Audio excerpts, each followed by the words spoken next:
Kembali naiknya Trump menjadi Presiden Amerika, disebut-sebut akan kembali memperuncing persaingan dagang antara Amerika dan Tiongkok. Trump dikenal sebagai sosok yang mengimpikan Amerika menjadi mercusuar ekonomi dunia. Dengan basic sebagai seorang pengusaha, Trump memiliki banyak ide dan cara untuk mengalahkan pesaingnya. Termasuk dalam mengelola ekonomi Amerika, Trump tahu betul bahwa Tiongkok adalah pesaing kuat yang bisa mengalahkan ekonomi Amerika di masa yang akan datang. Tiongkok selama bertahun-tahun telah membangun kekuatan ekonominya. Melalui inovasi yang berjalan cepat, kapasitas produksi yang besar, perkembangan pengaruh Tiongkok di berbagai kawasan dunia yang terus meningkat, membuat Tiongkok secara perlahan dan pasti, mampu menggeser pengaruh Amerika dalam persaingan ekonomi global. Sebelum naiknya Trump menjadi Presiden Amerika, Biden sudah berulang kali mencoba meredam pengaruh Tiongkok yang terus meningkat di dunia. Setelah naiknya Trump, Amerika diperkirakan akan semakin keras dalam menghadapi ekspansi kekuatan ekonomi Tiongkok. Trump adalah sosok presiden yang mengutamakan kekuatan ekonomi dalam meningkatkan pengaruh Amerika di tingkat dunia. Yang terbaru, Amerika menaikkan tarif barang Tiongkok yang masuk ke Amerika sebesar 10% dari nilai sebelumnya. Amerika juga secara berkala memberikan sanksi bagi kapal-kapal Iran yang mengirim minyak ke Tiongkok. Pengiriman minyak ini disebut Amerika menjadi sumber dana bagi Iran untuk mendanai jaringan terorisme seperti Hamas dan Hizbullah. Amerika juga dalam proses pelarangan secara permanen penggunaan aplikasi TikTok di Amerika. Seperti kita ketahui bersama, aplikasi TikTok adalah aplikasi buatan Tiongkok yang digunakan hampir di seluruh bagian dunia. Di sisi lain, Tiongkok juga membalas tindakan Amerika dengan memberikan sanksi bagi beberapa perusahaan Amerika. Salah satunya adalah memberikan sanksi bagi 7 perusahaan pertahanan Amerika yang dianggap memberikan dukungan militer bagi Taiwan. Tiongkok melarang perusahaan-perusahaan tersebut untuk menjalin hubungan bisnis dengan perusahaan di Tiongkok. Kedua negara ini diperkirakan akan terus saling serang dalam perang dagang yang berlangsung saat ini. Amerika sebagai negara superpower memiliki keinginan untuk terus mempertahankan hegemoni ekonominya di dunia internasional yang terus digerogoti oleh Tiongkok. Sementara Tiongkok memiliki keinginan kuat untuk menggeser posisi Amerika sebagai penguasa ekonomi dunia. Hal ini tercermin jelas dengan adanya forum BRICS yang dibentuk oleh Tiongkok bersama Rusia, Brazil, India dan Afrika Selatan. Forum BRICS memiliki tujuan untuk mengurangi ketergantungan ekonomi dunia terhadap dolar Amerika. Amerika sendiri juga telah menunjukkan tajinya kepada BRICS. Bahkan Trump telah memberikan signal bahwa ia akan melawan BRICS jika organisasi ini mengancam kekuatan dolar Amerika. Amerika disebut siap menaikkan tarif pajak bagi setiap produk yang masuk ke Amerika dari negara anggota BRICS. Di bidang teknologi, Amerika sejak tahun 2022 telah melarang Nvidia untuk menjual chip canggih mereka ke Tiongkok. Amerika merasa perkembangan teknologi yang cepat di Tiongkok bisa menjadi ancaman bagi keamanan nasional Amerika. Nvidia kemudian membuat semikonduktor baru dengan kemampuan di bawah chip mereka khusus untuk pasar Tiongkok. Namun Amerika tampaknya telah kecolongan. Saat Trump dilantik sebagai Presiden Amerika, Tiongkok secara mengejutkan meluncurkan DeepSeek, sebuah AI yang kemampuannya disebut-sebut lebih canggih daripada OpenAI. Kehadiran DeepSeek menarik perhatian dunia, khususnya di bidang teknologi.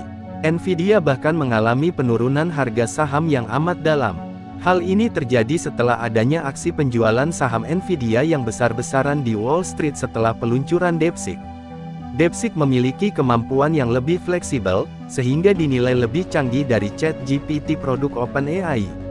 Bahkan pengunduhan DeepSeek di App Store lebih banyak dari ChatGPT, sehingga DeepSeek dinilai lebih berhasil dari produk OpenAI tersebut. Kehadiran DeepSeek menjadi ancaman baru bagi teknologi Amerika dalam memimpin teknologi dunia. Dalam industri produk ponsel pintar dan sejenisnya, produk unggulan Amerika yang diproduksi Apple juga mendapatkan saingan kuat dari dataran Tiongkok.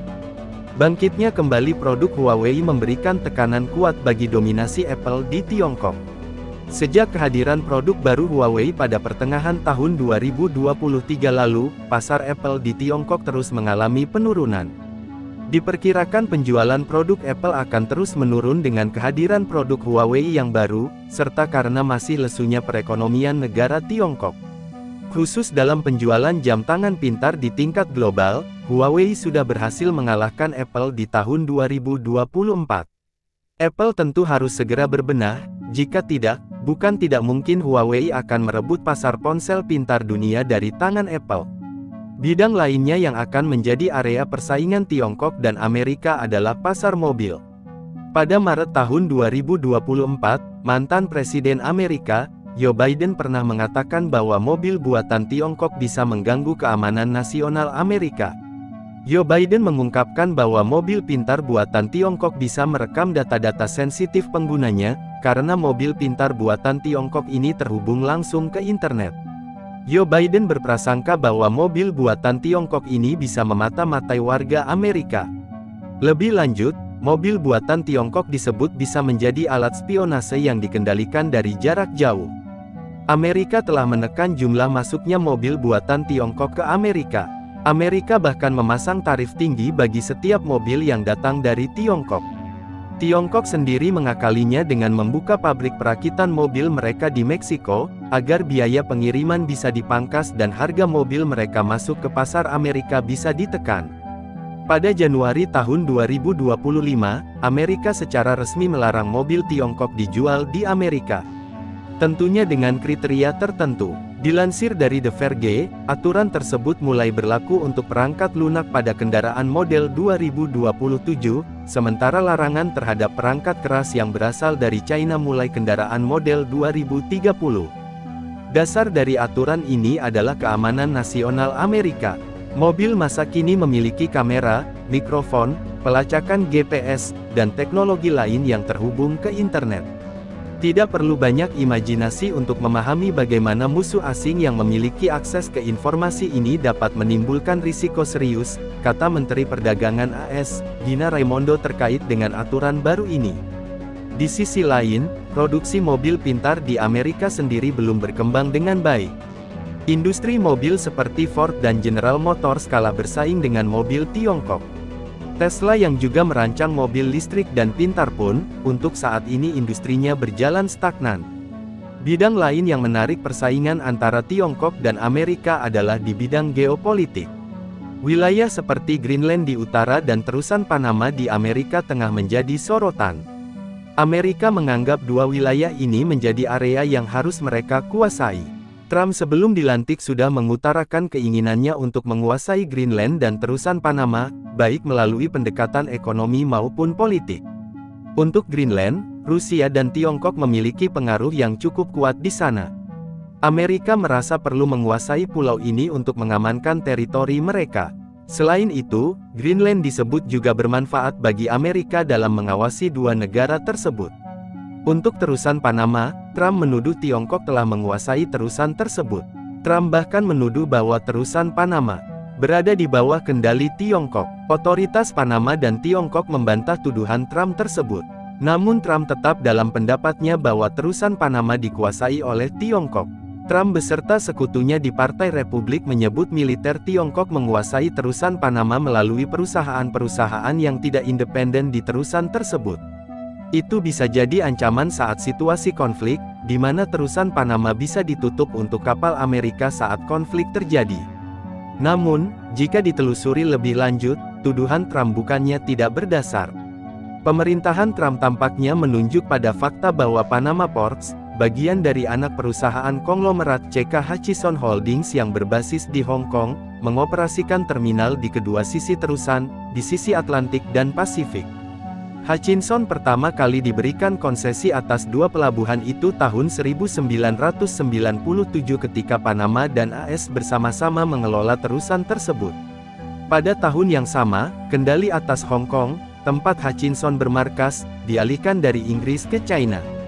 Meski berada di bawah pengaruh Beijing, Hutchison sama sekali bukan perusahaan militer China yang misterius. Perusahaan itu terdaftar di bursa saham, tidak masuk dalam daftar hitam Amerika. Dan anak perusahaannya, Hutchison Ports, merupakan salah satu operator pelabuhan terbesar di dunia. Perusahaan itu mengelola 53 pelabuhan di 24 negara, termasuk di negara-negara sekutu AS seperti Inggris, Australia, dan Kanada. Hal yang terpenting lagi, Hutchison tidak mengontrol akses ke terusan Panama. Para pekerja di kedua pelabuhannya hanya memuat dan membongkar kontainer dan memasok bahan bakar ke kapal. Mereka bukan satu-satunya yang melakukan hal semacam itu. Ada 3 pelabuhan lainnya di sekitar terusan yang dioperasikan oleh perusahaan pesaing yang menyediakan layanan serupa. Sejak sejumlah komentar Trump, pemerintah Panama telah mengumumkan akan melakukan audit terhadap pelabuhan Panama milik Hutchison. Perusahaan itu mengatakan, pihaknya mematuhi sepenuhnya dan bahkan mengundang Rubio untuk mengunjungi pelabuhannya. Namun apakah dengan fakta seperti ini Amerika bisa merebut terusan Panama? Baik itu dengan kekuatan ekonomi, politik atau bahkan militer. Yang jelas Amerika tidak senang jika Tiongkok bermain-main terusan Panama yang disebut sebagai halaman belakang Amerika.